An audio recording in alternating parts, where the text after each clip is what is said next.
Molweni sanibonani, and welcome to another episode of the Choralist Conversations with me, Sibisi sonjeza. And today I have a very special guest, Sisem Twalume. Enyangweni, yes, kwa 20. And and I'm here to see the legendary composer ubaba Qinisela Sibisi. Bovungani siyabulela ngokuba usivumele seza emzini wakho.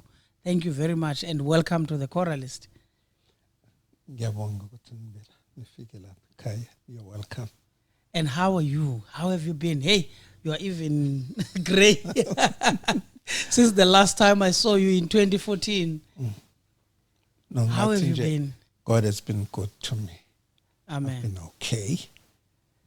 And I hope this goes on for a long time. Yes. We still need you. I mean, in the last 2 years, we lost at least 2 composers.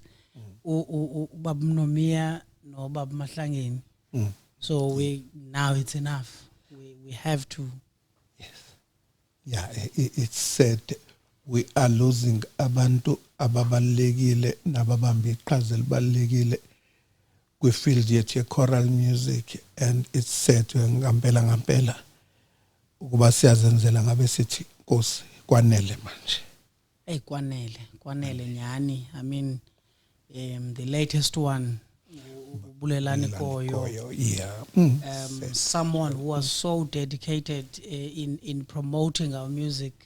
Kakhulu. Yes.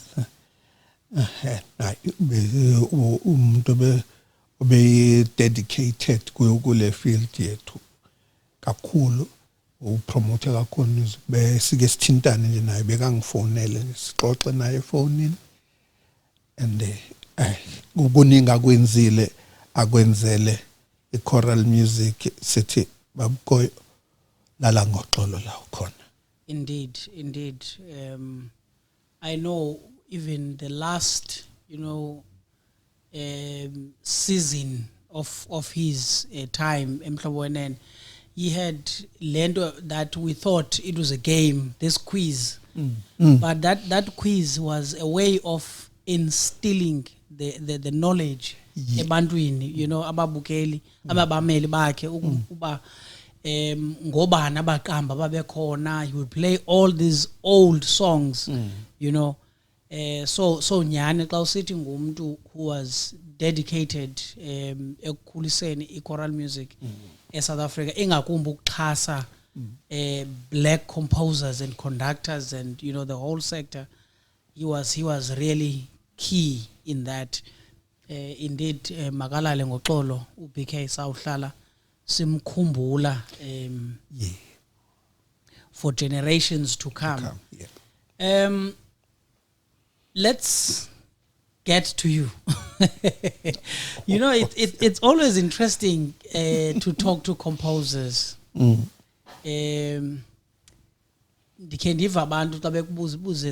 when you write, do you start with words? Do you start with the music? Do you start with... for me, that's not really an interesting part. Yes. I'm always interested in knowing when did you and how did you discover the gift? Because I believe we're born with the gift. Yes. But for some time, you don't realize it's there. Yes. And there's a time when that light bulb, switches on. When was that? And what happened? Angazi ngathi nje from the time ngimncane kakhulu. Thina kakhulu sikhule singena radio, i-radio ithola ngaleso sikhathi nje. And no music nje bekungeyonto eyandele nabani ngoba no guest besingenawo. Kuthi noma ikhona i-radio ivulwe ngezikhathi ezithize. Lalela indaba. Yes, lalela indaba nestory. And then kuso sonke leso sikhathi in between I would find myself just singing songs engingawazi. Yeah. And then since Kati bazibasho nasekhaya bathi alikho-ke leli culo elinjalo namanje I still get that la ekhaya mangifika but hayi baba alikho-ke iculo elinjalo. So from as far back as my memory can go benginento enjalo. Kwesinye isikhathi nje ngiyakhumbula nje bengize ngithethiswe ngoba bengicula ngisho ngidla kuthiwe musukucula udla uzoba yibhimbi. All those myths, we grew up with those things. So I really don't know. I can't say ukuthi ngiqale nini kuba composer because it's always been part of my makeup. Mhlambe into engaze ngisho ukuthi mhlambe uqala ke ngibhale phansi my thoughts ukuthi kunini as soon as ngikwazi uqala ukubhala do re mi nani I could still put melodies using whatever knowledge I had at that time. And that goes for as far back as we were lucky with, as far back as standard 1 bese ufunda music esikoleni standard 1 which is grade 3. Wow. Yeah, really just my basics. So yeah, by standard 1 2 teach bese kwazi ukubeka icopy chart phambi kwethu sinika ukhiye siziqalele. And even nokuthi ukubona iposition yamanote konke sasifunda thina ama hand signals ukuthi this is father do pants, that's re mi. You see zonke lezo zinto zasisiza ukuthi ukwazi ukubona i note in relation to its position in a scale.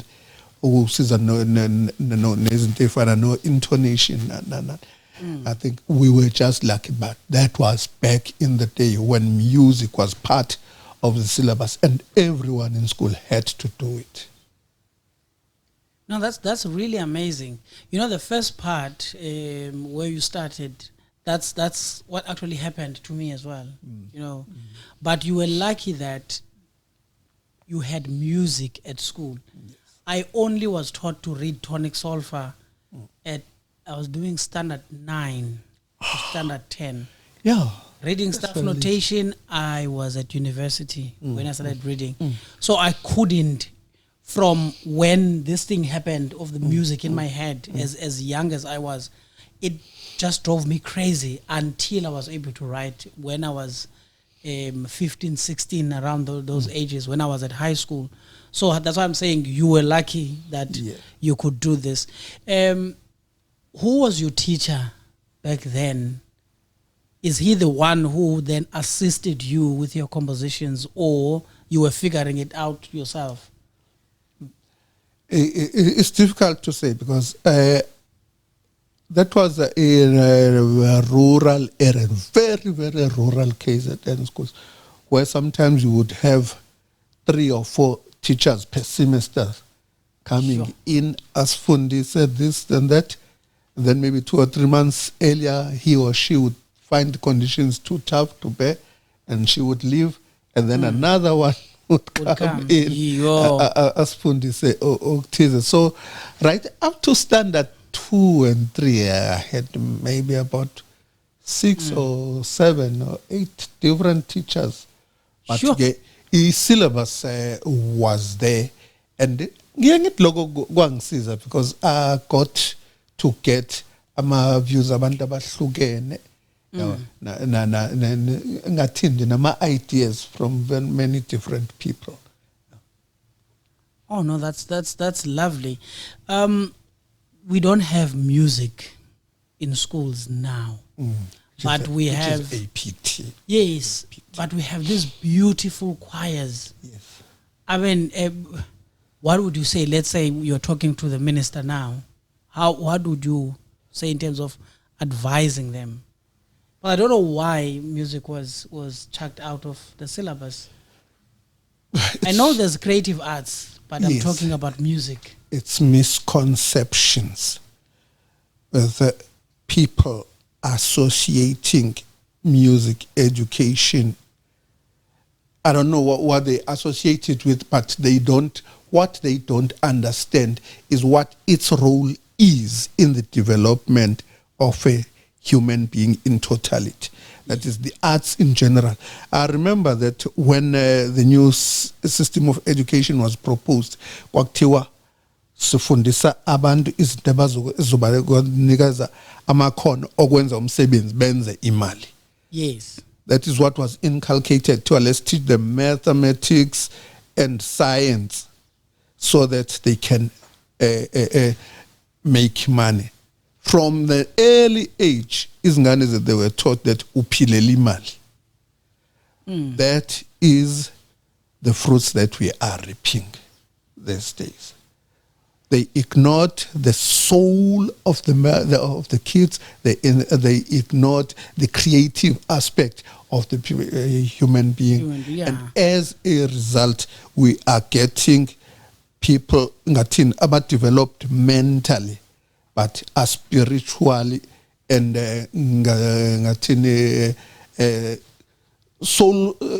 soul-wise, they are bankrupt. Ooh. That is why we are having the many problems that we have. I think our educators must go back to the basics. Go to lamantu abati bafuna uktata ama systems of education. Look at them. Babuke whether ufuna ukuba kuma communist countries buka ukuthi baqala be develop ama arts from preschool. Go to the Soviet Union. From preschools, izingane developer ma arts, even though they ignore le part ye spiritual growth, but le expression by funda from very, very, very early in their lives. I think no more we are a West, you can't have a healthy society. Ignore ukuthi umuntu is a three-dimensional being. A person has a body, a mind, and the soul. And from an early education, from the beginning, all these three elements must be developed. Definitely, even in their homes. Yes. There's a piano, even if they're not going to be pianists at the end, but they learn to play an instrument or a guitar or a flute or... Yes. You know, this is really important. It's really important because music spills over creativity in so many other things. Even this thing of load shedding, we need people who are going to think creatively. Even if the challenge will be solved using science, but the creativity in the mind has to be engaged. And we're missing that. Yes, we are. We're really missing that. That's really an important point. So going back to your composition life, what was your first composition? It's always the one that embarrasses you a lot until you rework it. I can't remember, but I wrote a lot of music back in the day. Yes, I wrote a lot of music. Some of them was sung once and never sung again. Some of which I reworked and some of which I choose to forget. Yes, some of which I choose to forget. Maybe those are the ones that would be interesting to study. You know, you look at those early ones and the latest ones, because you really write, sophisticated music now. So I would want to see those ones. I'm just glad that nobody kept copies of those. But where do you keep your music? But remember that back in the day, we only wrote it on papers, on exercise book. Yes. And then when we were to teach it to someone, we would write them on a brown paper. Yeah. Yes. Or on blackboard. Brown paper charts. And then we would sometimes leave it in the hall wherever we had rehearsals. And then sometimes when people came in to clean the hall, they would say, one little rubbish, and they take it and throw it away. Nobody valued music there. Even at home, when I kept some of my handwritten scores on paper, if I'm not there, Mom, uma uzongena athi sasebenza leli phepha. If nobody answers, selsemqonyeni kaDoti. Lord. No, even if it's on an exercise book, question yakho, lisasebenza le exercise book. If nobody answers, Doti selling. I'm also a victim of that. These ones. I had when I went to audition at Rhodes, I had a counter book. Yes. Where I had all my songs. And I think going back home during holidays, I left it there. I have no clue what happened. I don't even remember the songs that I wrote there. It's only a few that I had started typing because we had laptops, computers with Finale, program Finale at Rhodes. So I had started, transcribing those to staff notation, to make them look nice. But then I lost that book. But somebody thought it wasn't important, Lord. Yeah, no. But that's where we come but from. where is the bulk of your music now? Where is it kept? Yeah, no. Since I started composing seriously, I started keeping it on floppy disks, which got corrupted. Oh Lord, It got corrupted, and then I stored it on CDs. And then when we finally got internet access, then I managed to keep them on online storage. So, but it's only the music that I've written since about 1988 that I've managed to keep. Before that, I don't have a scrap. Sure. Anything I ever wrote. Was it not even recorded where you would even attempt to? No, we used to sing the music in church, and some people would record it on cassette tapes, and you know that those never lasted for very long. Sure. And they would play them until they were worn out. And then sometimes I kashuga my cassette tapes, and then my say and they'll throw it away. Yes. My goodness. Yeah. To think that we are still partially in the same situation. Yes, we are. Yeah. Is it an issue of not having publishing companies or studies being conducted on our music? What is the challenge? Because it's still there. We don't know where to find. Recently a competition had prescribed Mahlangeni's piece, and I saw it, and I asked Mr. Mahlangeni's wife whether she knows about this or not, and she had no idea. And I felt that this is not right. Yeah, it's not. It's not right. Now that the composer is no longer with us, it doesn't mean the music is free for all. The wife, the kids are still there.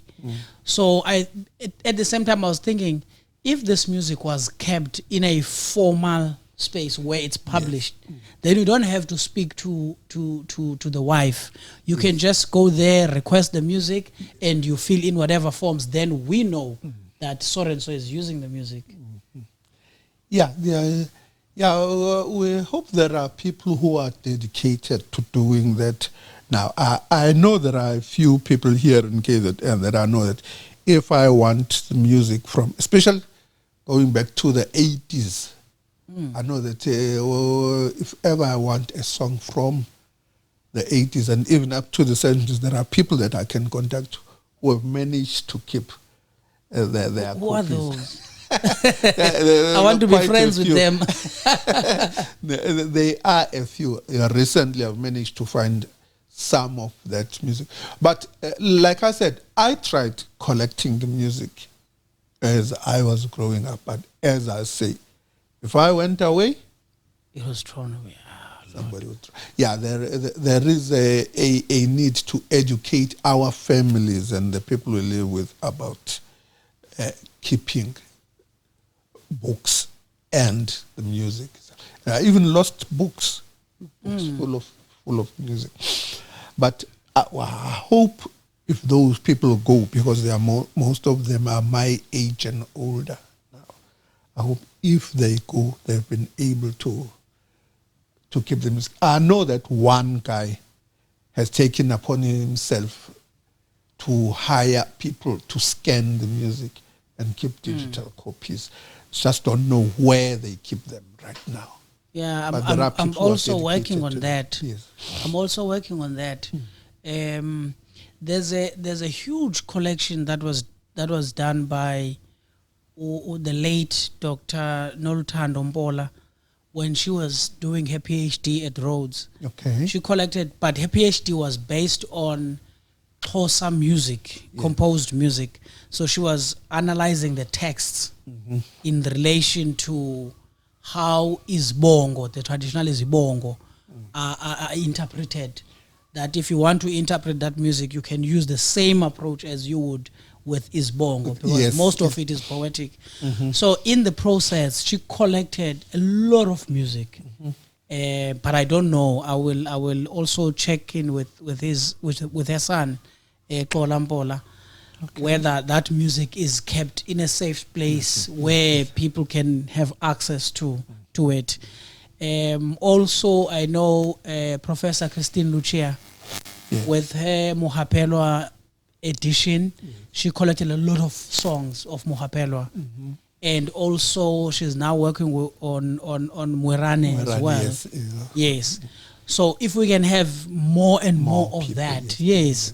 Because we get shocked, sometimes songs would have been composed by one composer and then attributed to another. To somebody. More especially between Miyataza and Kyamzashi. Yes. There's a lot of that. So it's something that we can avoid with. I remember sometime when I first heard, is it Ngwele? Izulu Nomhlaba? Yes. Ngwele. Yes. From the Zulu Mass. Someone sang this song, a choir, without accompaniment. And I asked, this music is so powerful. Who is the composer? And the conductor just said, no, it's an old song that was translated. It's a Western song that was translated into African as Sanctus. Then later on, I came across the book, the entire Zulu Mass. When in fact I knew that you were the composer. Then I requested it from you. You sent it to me as a soft copy. Then I saw the same song, but it was just lack of information. So it's important that we do this. Speaking of one of your songs, you composed one of my favorites, Unwelo Lude, Mahatma Gandhi. Yes. What was the inspiration? Why would you write about Mahatma Gandhi? I know you wrote about Mandela later and whoever else, O.R. Tambo, were writing for the Melting Pot. What was it about Mahatma Gandhi? Gandhi? Yes. It's even more pertinent these days now that we know more about Gandhi than we did back then when I wrote the song. Actually, the song was commissioned. I think it was my second commissioned work. That was in 2006. It was commissioned by I think it was the department, I don't know which department, but of the KZN government. Okay. It was to commemorate the anniversary of the start of Gandhi's Satyagraha. That is his movement for promoting peaceful protest, non-violent protest against government in South Africa. Gandhi started his activism in South Africa. Okay. And his Satyagraha, his active involvement in organizing people, he started it in KZN in 1906 after being thrown out of a train because he wanted to sit in a first-class coach, which was reserved for whites back only. then. And then when he was thrown out in Pietermaritzburg out of that train, he then started organizing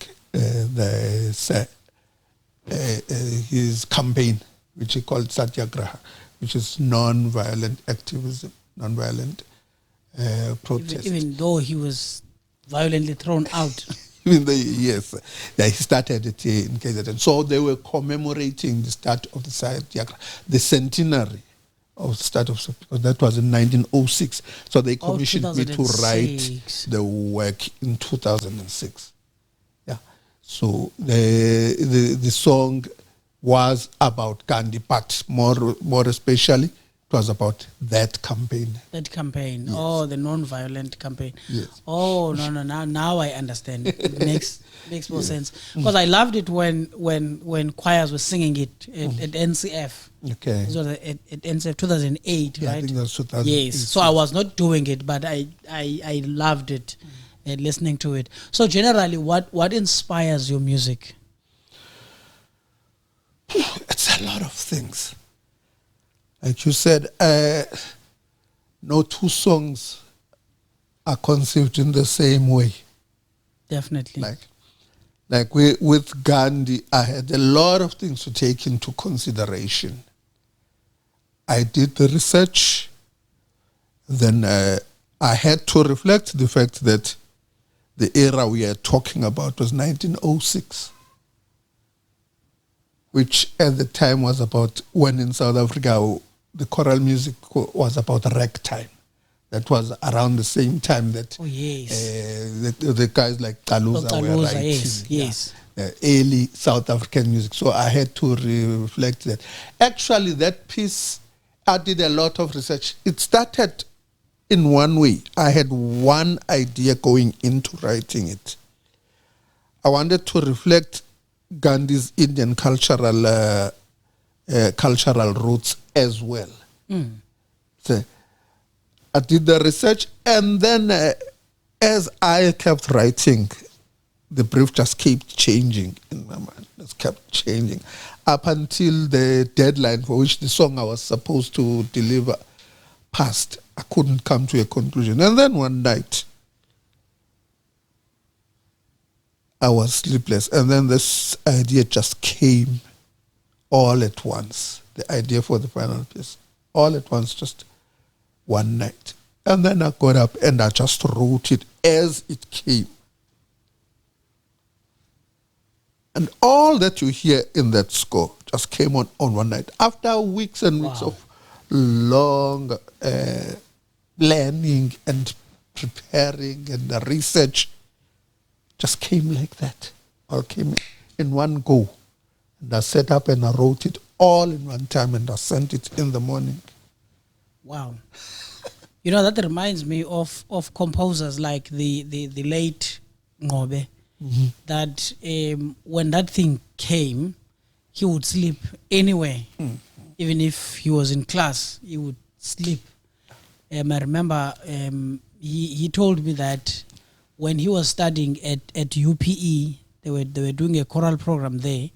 Even the lecturer had to, understand this, that when this thing comes, he is going to sleep in class and no one must disturb him. Because when he wakes up, he goes and writes.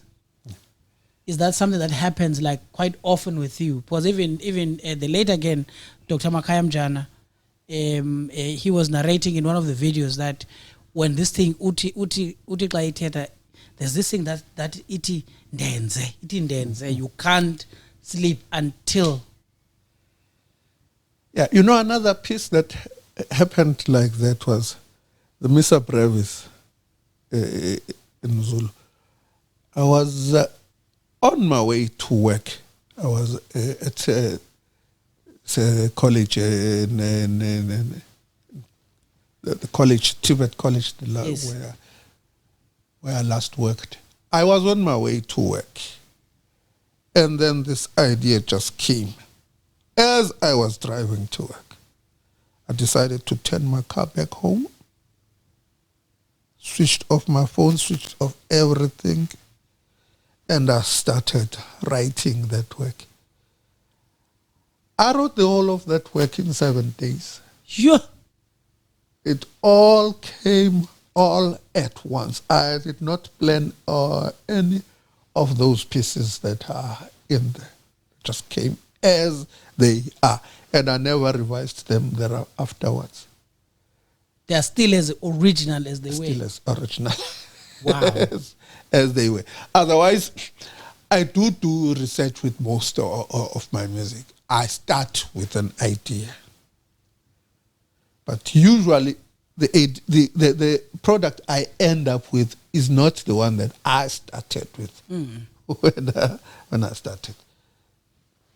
It usually works that way.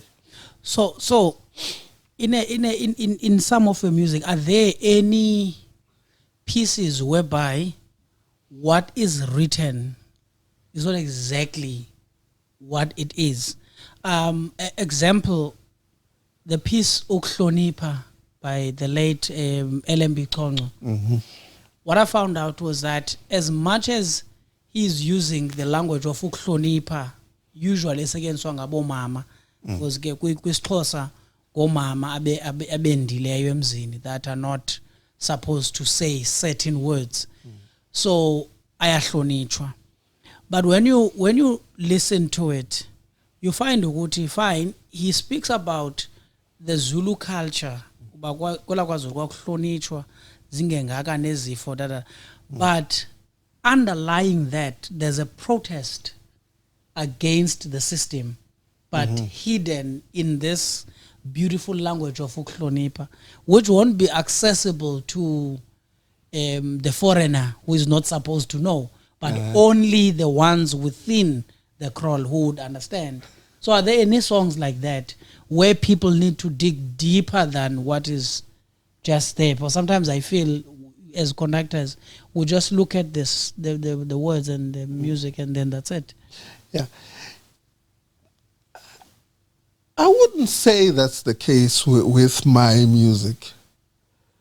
Usually, my music is very expressive. Usually, what you see is what you get. I try to put what I feel on the paper. And usually, that's why most of the time I'll take the music. Sometimes someone, a white guy from overseas would call me and said, "Now, I think this song is about this. Am I right? How did you know?" Yes. And even somebody who does not understand my language can just pick up what I'm expressing from the music, from the way in which I write. That's the thing I say. My music is very expressive. Some people say it's emotional. Sometimes then they do make the mistake of trying to find a different emotion from the emotion that I was trying to express. Yeah, that does happen from time to time. So I wouldn't say there are many pieces when I would say no. My music is just straightforward. Straightforward. Yeah. I let the music do the talking. You know, I can agree with you on that one. Yeah. My comment I made in 2017, I said, you know what? I think the conductor that is going to win Yashingoma is someone that is going to be very clinical in that piece, because everything is there. If you manage to make that song ugly and it tastes like then you're a bad artist, because the song is there. It's very nice, you see. So I can understand. And songs like Siyakutumisa, the one that was sung by Yvonne. Tell me, when you write, in your career as a composer, as a musician, choral music, have you ever been a conductor? Is there a choir, a specific choir? Because composers like me would have been influenced by the choirs that I conduct sometimes. Yeah, I have been a conductor. Actually, I started conducting at about 1978. I was 14 years old, yeah. 14? Yes. I conducted a Everything church choir. of yours started early. Yes. Yeah, I conducted the church choir, and then when I started teaching in 1988, I conducted, but also served apprenticeship. In other words, working with conductors. I remember I started working with one of the KZN legends. I don't think people outside KZN know him, Mr. A.B. Zita. He was the giant. If you know Mr. Griffiths Kanyile, was one of his greatest rivals. Yeah. So those are the people who really influenced me a lot. So I started at age 20 working with Mr. Zita's choir. I was a student teacher at Qinisela High School. So basically, I would find the music, I would copy it, and I would teach the choir the music. And then he would come and work his magic as a conductor, and I would sit there and watch him. And then again in 1986, under my friend Mr. Duncan Tube at the Pemberley High School. Yeah. He was more of a Western styled conductor. He liked symphonic music, orchestral music. So I absorbed a lot of that. So when I started conducting my own choir, I think I started in 1988, I kind of reflected those influences from them. And then, of course, your choir becomes a reflection of you as a conductor. Definitely. So basically, when I conducted, my choir was more of a reflection of myself. And then I was able to work with those choirs to refine my skills and to be what I came out to be. Of course, composition has always been my strongest point. So when I always say you can tell when a conductor, you can tell a song that is written by a conductor who composes from a song from a composer who conducts. There's a difference. You can tell from the music from the no, that's a composer who conducts. And that's a conductor who composes. You can tell from their music. No, definitely. Speaking of symphonic music, I know you once mentioned that you love Haydn's music, and it influences you a lot. But now, as an African composer now who is influenced by a Western composer, how would you describe your music? I know the songs are not the same, but surely there is a thread, yes, that binds them together. Yeah, look, when I was in high school, I was more influenced by Handel more than anybody in high school. Actually, that's when I started really studying, privately, by myself, by listening to the music of Handel and studying his scores. I transcribed almost all the choruses in Messiah from staff notation to tonic solfa when I was in high school.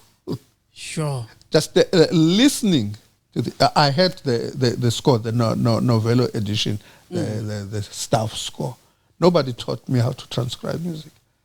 I taught. And how did you deal with modulations? Yeah, I figured them out as I listened to the music on the cassette tapes, and then the things that you learn that way are the things that you never forget.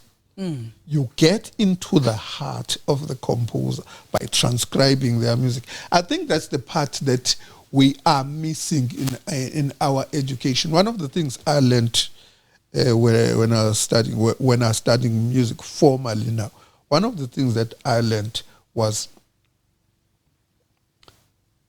read the scores. Yes. Have a score in hand. Listen to the music, but have a score in hand.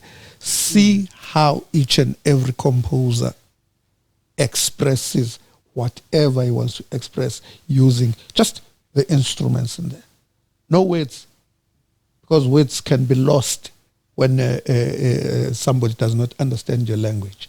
Just listen to the... Yeah, so I got a chance to do that at that thing. At that time when I was in high school, just transcribing the choruses of Handel's music.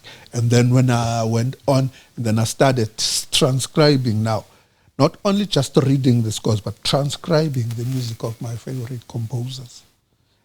So then, of course, that influenced me. But for me, I always say context is very, very, very important. So when you write an African piece, it must speak an African language. Yes, definitely. Definitely. Yeah. So by speaking an African language, what do you mean exactly? Is it the language itself, like isiZulu, isiXhosa, Setswana, or you are talking of the language of the music? That's the language of the music. That's what I say. I mean, when somebody is listening to the music and it must say, that sounds African. Even though the instruments I'm using are Western instruments, or maybe I'm using the melodic lines that perhaps are associated with Western music, but somebody must feel, no, only an African can write that. Can write, yeah. Yeah, there are things like that. So I want to stay a little bit on this question, because this is where sometimes you feel the difference in performances. I remember, what was this song? Sasiyo bayini ngaphandle kwengoma. Oh, yes. What's the title of the song? Yes, exactly. There are choirs in that part of the song. They were using, I would say, Ihubo style, like traditional singing. They were not singing the choral opera kind of singing that choirs are fond of currently. Others, they were going that route. And when you look at the score, I don't think it's written, but it's implied in the music. Because those that are doing it, they were saying, no, it's implied in the music. There's no other way you do this, but others are doing it differently. Is that exactly what you mean? That people must understand the culture where the song is set? Or actually, there was an instruction. Is it? That section must be done in the style of Ihubo. But people decided not to do it. Because I was wondering why so much difference. I didn't check the score. There was an instruction.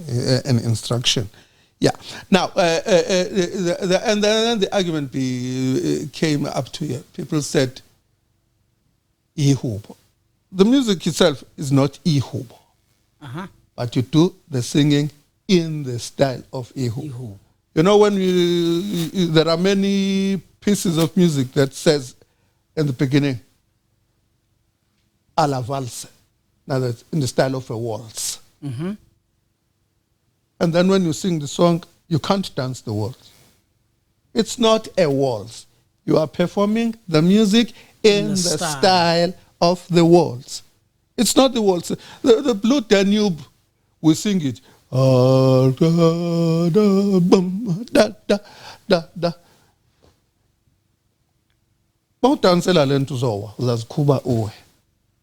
Because it's choral music. You're singing, but the music is in the style of the waltz. Nala, that's what was expected. Don't say sing in the style of Ihubo. I'm not saying Ihubo, kandini Ihubo. No.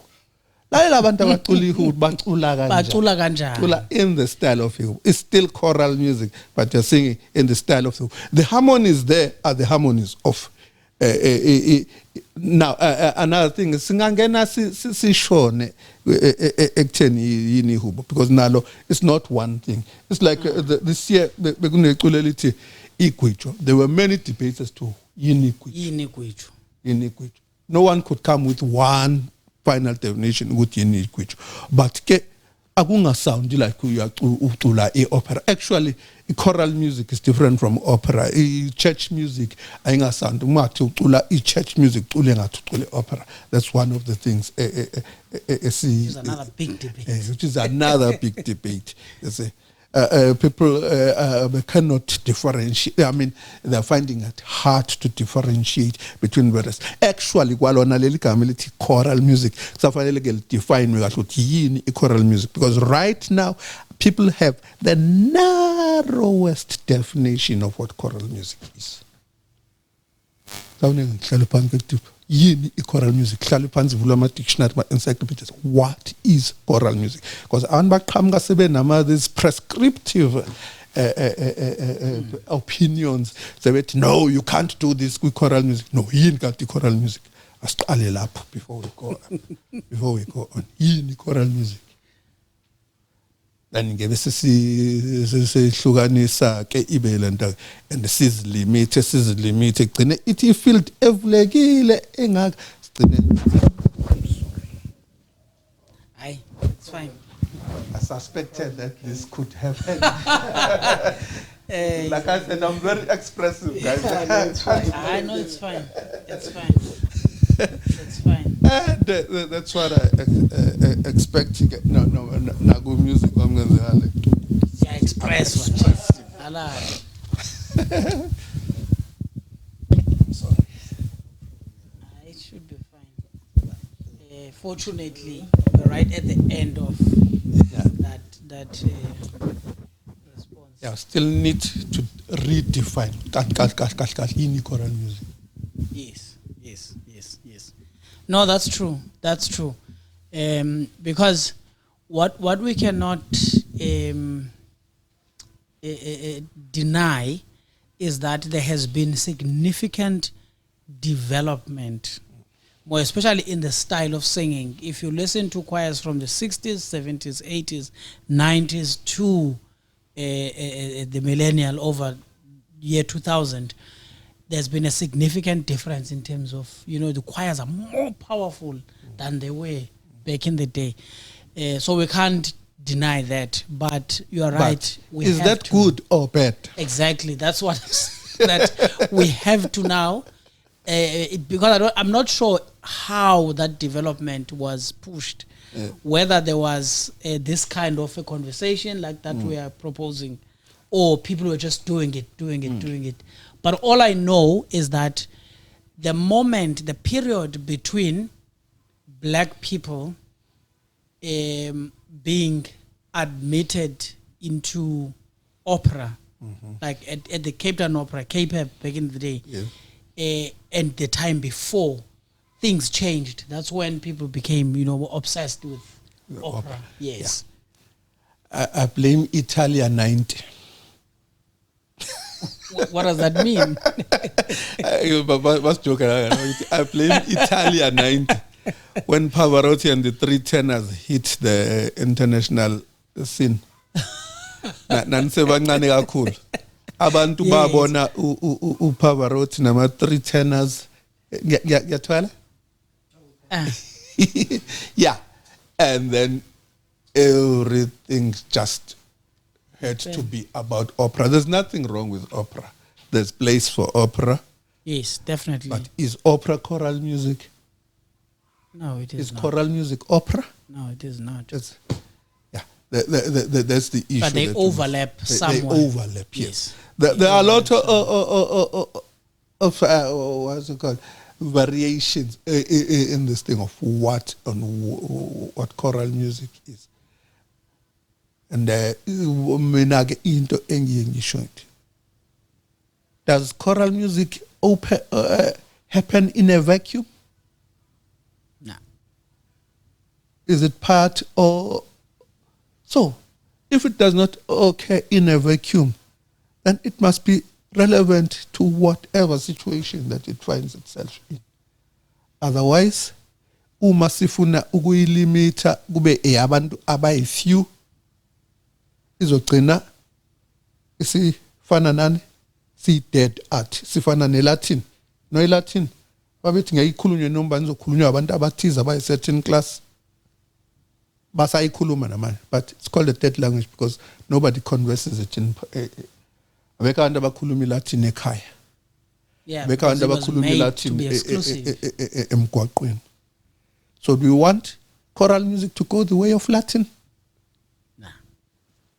Depends. Abantu mabefuna kube into yabo exclusive abazobukela phansi ngayo abanye abantu who are not part of that thing, then I'm sorry, I'm not part of that development. No, you're right. You're right. It's time we break it down such that maybe that's one of the reasons we don't have a lot of corporate support, and we don't find many ordinary people, going to the places where we sing, the concert in the concerts, because it's sort of alienating to them. It's like it's for a certain class, not other people. Yeah. As we are winding down our interesting conversation, because I'm really fascinated by some of the things you are saying. As a veteran composer, looking at the development of the art, by this art I'm referring to composing choral music. Yes. There are young guys who are coming in, myself included. The development, how do we make sure that we carry the baton? I've seen, like you were saying, looking at the scores and listening, I've seen how what abo Professor Kumalo, abo Bamnomia, abo Mahlangeni, abo Babchongo, abo Chola, Umjana wa Utatu Ngobe, what they've done, and what you are still doing. We're listening to also Undutuko as well. But there are other young guys who are coming in. How do we make sure that we'll keep the standard? We don't lose what they were starting. Because the composers that I've just mentioned, in their music, you can hear the African elements. Even if one was influenced by a white Western composer, but there is an element of African music there. How do we keep that? It's mentorship. We can send them to school to go and study music. Bazobuya, they're technically proficient, but will they be relevant to the societies, the communities they are serving? No. What is mentorship? Now, generally, what you get, I get a lot of young people sending me their music. I think elung chekel kuthina wrong music, which is very, very difficult for me. Because mawenza njalo ama composers music wethu fana neingane zethu. Ingane seyizelwe. Usuthi angizokubhekela content writing and content wrong ngengane yakho. Uzothini? No. Nina enibonayo ukuthi kunabantu abatalented abadinga develop, send them ukuthi babe kuleyo community enabantu abenza into efanayo baphile na uqale nayo umuntu even before they put the note down kahle from the conception of the idea. Look, ngithi sasesimasixoxa ngizoxolisa ngizoliphatha igama lika Bamnomia. Bayathi Bamnomia, people don't know the value of an idea. Ungenza yonke into oyenza ube netalent lonke la, but it all centers around an idea. So you need ukuthi labo bantu kube nendlela ukuthi ba mentorship. Now what do I mean by mentorship? Look, I've told you ukuthi I worked with Abu A.B. Zita. Abo Duncan Dube. I served mentorship under Professor Kabingo. Now, what was it? They were not teaching me how to compose. No. Babe Bont, okay, this guy has talent. Bang niggas music, but transcribe this piece of music in Ubonanila. Now, Ienza Loco. And one of the things, Professor Mgoma, he made sure that I learned each and every instrument AI corner upon the University of Zululand. Not because of situation, not because he prescribed. Yeah. Wow. Angqala Niki Valley not dlala. Wangifaka emaklasi nengane encane engayidlala. Mangiqeda engifundisa yena personally. Yena he was not a violinist, but he taught me how to handle the violin and how to read the violin. And he taught me wanginiki trumpet, wanginiki saxophone, wanginiki clarinet, wanginika so basically all the different sections of the orchestra. Yes, exactly. That's why your orchestral music is so good. Join Marimba band. Marimba band. I had to join and play there because Kushoyen. Now, that was not something that he did for everybody. It was not required by our syllabus. And then even Sengi Petile, he kept tabs to see what am I doing. Umagunente efunekayo, for instance, mabefuna umuntu ozofundisa music la eNgoma Balathi. There's only one guy who can do that. Go find so and so. See, he kept tabs. That is what mentorship is. You work, and let's say even if magunabantu abafikile, general, there were people like Professor Makfike or Professor Mzilikazi Khumalo nabo Professor Eskiampahlele, the notable luminaries and notable Africanists, mabefikile be ama university professors, be ama visiting professors lapha University of Zululand. He made sure that I was in the room, not to do anything. So he'll find something ngizoyenza athi hlala lapha kopishe la mali sengawasithawana. Bahlale bakhulume izinto zabo abangifundisi. You're there copying. I'm there copying useless engingawasithaphelela lawo malisi. And I was listening to this impunga. 18, 19 years old at that age. Wow. Yeah, bezwa bayakhuluma baxoxa. Hey, did you know so and so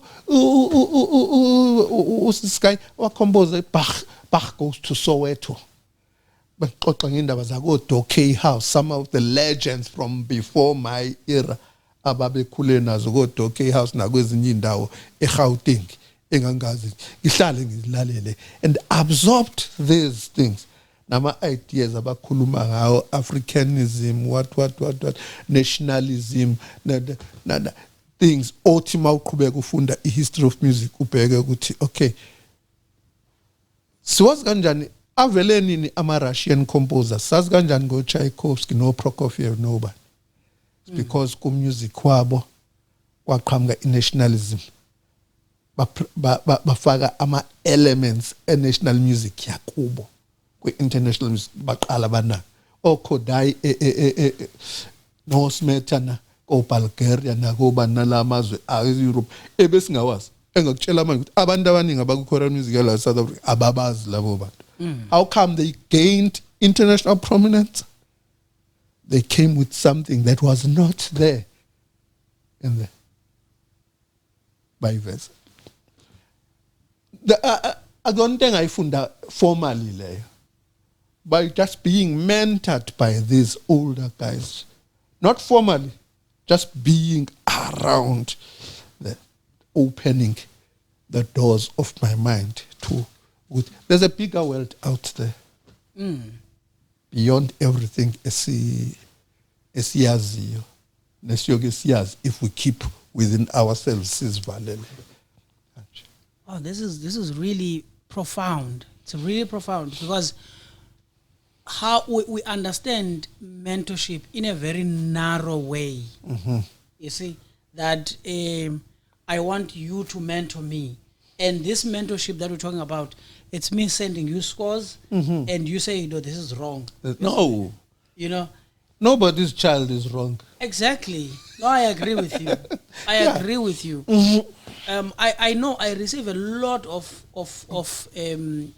these kinds of scores from younger composers. Yes. And sometimes I say to them, I wish we can talk before I even look at the score. That's the thing. I want to hear you before Yes. the score, because I can't say you are wrong on something I don't know how it was conceived and why it was conceived in that manner. So you're really opening up a different world in terms of mentorship, and that's what we need. A thorny issue as we're winding down. Yes. Do you make money out of your music? Not directly. Okay, let's hear it. What do you mean? I worked for many years without getting a cent from my music. I just kept making good music. And then some people with a conscience decided that no, man, it's wrong if we just keep accessing this work for free. I never demanded any payment for my work. So now it's starting to come in. People recognize when something is worth it. Yeah. Yeah. So now I'm starting, but one thing to warn against, if our motivation for making music was making money, then we will end up senza umsebenzi or ngathini, like senza Amagwinya. Yeah. Something technical. Oh, the corner, this portion, put in blah blah blah. Phume yonke into iyafana. It sounds the same. It's got no soul in it. Umuntu uyayidla after eqedile ukuyidla usekhohliwe yona. Yeah. Motivation. I appreciate the money I get out of my music. Now, if your music is done well, people won't mind paying over and over and over for the same thing. Definitely. Just make quality. Just give them quality. Now, if you produce Amagwinya, uzolidla once igwinya adlula hamba ayodlela next door athi lingqonela next door adlulele kweli. They won't keep coming back. They won't keep coming back. Bees don't advertise their honey. Yes, we keep going. We keep going back without them advertise. Do you think bees make their honey for us? No. They make the honey for their own consumption. And then taste it. And then after tasting it, we keep going back for more. Tell me, are there any new compositions since Yashingom? Because that was the last one we That was the last heard. one you heard. Yes, in 2017. My Lord. Man. I remember I wrote to you. I was the first time I heard it, I was adjudicating in Northwest. I did workshops without hearing the song. Okay. I had MIDI files and I could hear, everything, the tension, everything that was in it. Then the first performance I heard was in Northwest. And I said to Sekwanele, which school? It was Matlosana. It was Matlosana. And I said to the colleagues I was adjudicating with, I am happy I was not put on this one. Because I was doing the male voice. So I just said, by the time he was done, I was like knocked by something, I don't know. That song, I believe no one commissioned you to write that song. No one commissioned me to write that one. I can tell what happened. What happened? That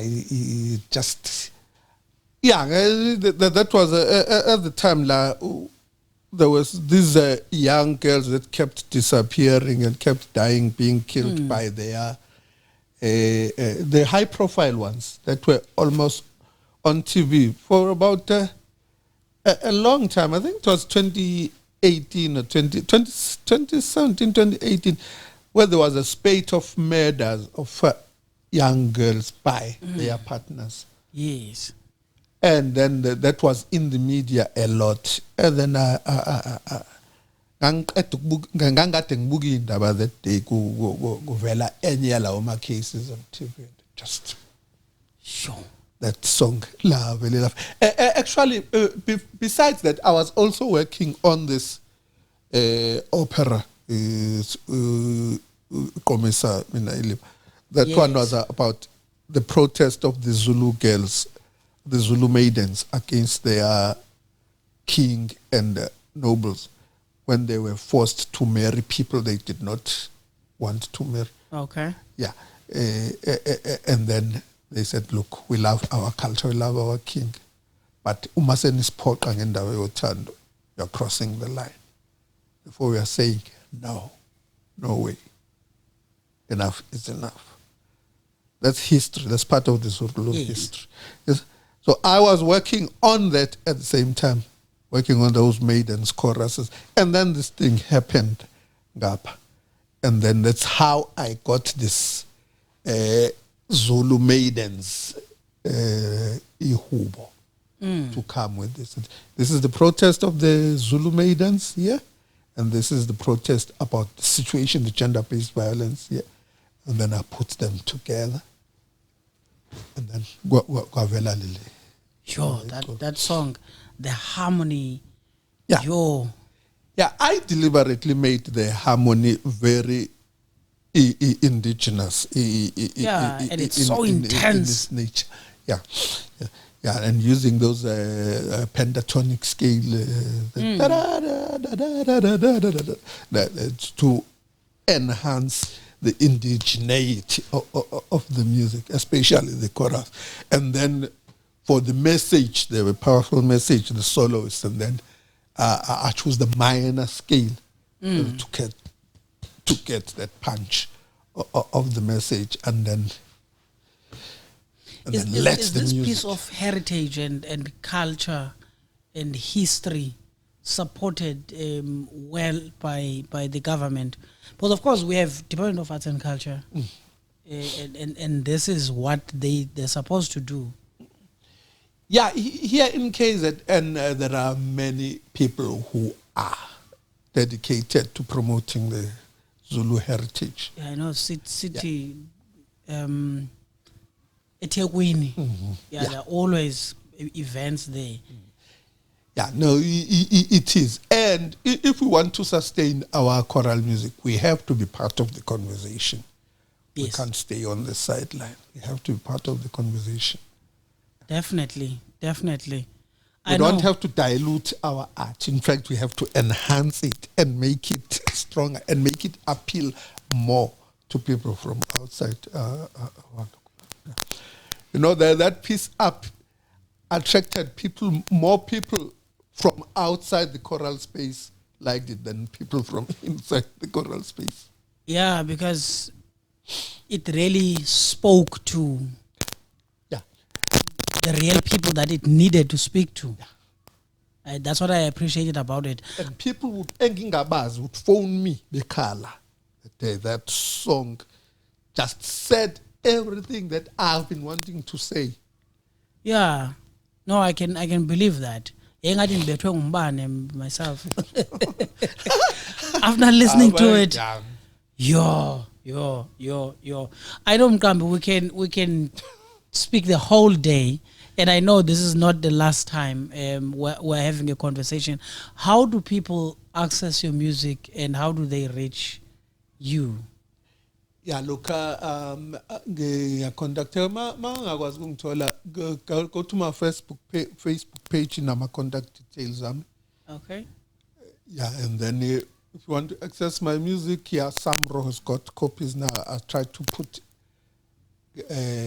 everything I have to submit everything, and they do. Of course, they will charge you for using the music, and they'll pay me my dues. It's not much, but it's not like nothing. Yes, definitely. Definitely. Yeah, and then you can contact me directly, and then we can negotiate terms about anything, and include zokunikeza, because I can't do everything myself. Yes, definitely. So mina umsebenzi fanele kube ukuthi ngireceive lokho okuphuma to whoever is supplying, and then ngikudlulisele kubantu. I don't write. I mean, noma ngingathi ngiyakuhlala phansi ngithi ngifuna ukubhala manje. Chances are that akuzofika lutho, even if into something ifika, I won't feel confident ukuthi ngiyidlulisele. But so I receive whatever I receive from the source of inspiration, and then that channel should be kept open at all times. At all times, definitely.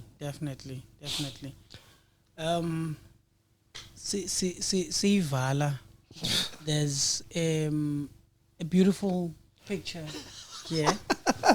It's a very nice one, nicest night.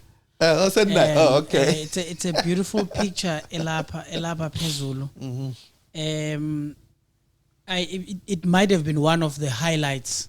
So, what has been your highlights in your career, and zindoni ezakonwabisa, because now you are retired, you no longer work in that college, and you're writing less than before, like you just said. Don't be sure. But looking at the sector, indoni enokonwabisa uThixo sakugcinile uyibona siyenza thina basenamandla okwenza, and what have been your highlights? Yeah, that's definitely one of the highlights. But I would be lying if I didn't say that working quietly for years and not being pushed and not being recognized by anyone, just working quietly, doing my best on that work, my first big work, the Zulu Mess, just working quietly. Yeah, that's up until somebody decided that, come on, the world must get to hear this. I never pushed it. Like I say, please don't advertise their honey. I never pushed it. I kept working on it quietly over years, over a long period of time. Wrote the first movement in 1988. Yeah, I remember you told me Udumo. No, that was the first movement. Yeah, but I kept going back and forth. I didn't write it in a straight line. And then they wrote the final movement in 2003, just quietly working without him. And then for it to be picked up by people, having it picked up and showcased both here and abroad. With an orchestra. With full orchestra. And another orchestra. Wow. And to be picked up from outside and showcased like that. For people to start noticing me here at home. They knew that I was doing this. But nobody paid any attention because it was not the thing that they were looking for at the time. That must be the highlight. And then for everybody to start seeing me now as an overnight success. There's no such thing as an overnight success. Nah. In the overnight success, it buy flesh in a pen. Little paper, boom, boom, now. Then it's gone. That work is still standing up today. It still stands up, even they scrutinize up to now. Yeah. Thing is, we are. You said what I want to see. Yes. We have a lot of talent in South Africa, but I feel that it's being rushed. It's not being mentored properly. We must praise talent. We must encourage it. But uma siyithatha too early, siyibeka in the spotlight before its time,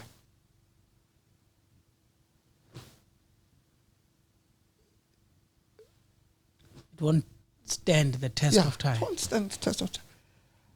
Asithole indlela zokumentorisha yakhe kahle. Then in its fullness of time, then put it lapha and then see and let the world decide what is angabi thina siyiphusha ngalendlela esiphusha ngayo manje. Oh, kuyonakala. And another thing, I'm getting worried now. The choral fraternity is getting back into its lager. But now people are closing rank, are coming together. But let's go back to open it up. There's nothing wrong with but must keep fresh blood flowing in all the time. But must be careful ekutheni siletha kanjani. Sometimes we expose abantwana sibathatha sibabeke laba expose then but destroy ke kabuhlungu, which is said sibe nendlela mawon't khona abantwana talent, get them, but une talent, but there's still more you need to work on. It takes time for a diamond to be purified from lentil up to the sparkling thing that you see. Say bizama millions. Let's work on that. We've got a lot of talent. Let's nurture it properly. That's what I'd like to see. I want to see more people working on concepts than rather pieces like Amagwinya, throwing pieces left, right, and center, working on huge concepts. That's what I would love to see.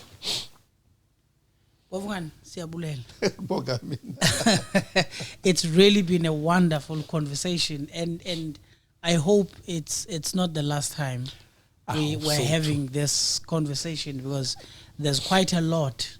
I mean, we're only focusing mostly on composition, composing, and the journey of a composer. But of course, that composer lives within a bigger context. You spoke about the context. Yes. And this is why when you're ending, you are speaking about mentorship outside of only composing. Yes. Even leadership and, people opening space for the new fresh blood coming in. All of those things are elements of these other conversations that we must have, so that we grow the sector together. Siyabulela kakhulu. Now that I know indleleza apha, I hope every time I come to eThekwini sizawudlula sizobona ekhaya. Ngajabula kakhulu. Ngitshele khona nginibambele inkukhu next time. Please sizivile zikhala phandle. Please, I grew up with kwaTatu Mahlangeni. Yes. Utatu Ngcobe used to come there all the time, and these composers would sit and talk. Yes. So I see what you mean by this kind of fellowship you were talking about earlier. Yes. So thank you very much, ladies and gentlemen. Babu Qinisela Sibisi, siyabulela. Until next time.